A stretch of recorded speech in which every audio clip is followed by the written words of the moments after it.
বন্ধুরা, মানুষের জীবনে বিপদ তো আসতেই থাকে। এ তো পৃথিবীর নিয়ম। তো এই বিপদ আসাও মানুষের জন্য খুব দরকার।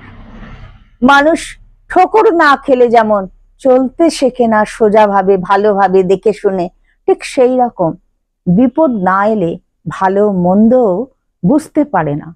তাই বিপদটা খুব দরকার। এই বিপদ এলে অনেক সময় কিছু বোকা মানুষ বুদ্ধিমতী বা বুদ্ধিমান হওয়া শুরু করে।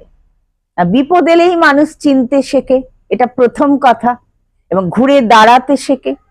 অনেকের ঘুরে দাঁড়াবার রাস্তাটাও খুলে যায়। তাই বিপদকে ভয় পেও না, বিপদকে আমি সমর্থন করি, তোমরাও করো। কারণ খুব যারা সাদাসিধে মানুষ, তাদের জন্য বিপদ আসা খুব প্রয়োজন। বিপদ এলেই তো মানুষের এক একজনের চেহারা দেখে আর আমরা বুঝতে পারবো কে শত্রু কে মিত্র, কিভাবে চলতে হবে, কিভাবে ঘুরে দাঁড়াতে হবে। এটাই বাস্তব সত্য কথা। বিপদকেও সমর্থন করতে হবে।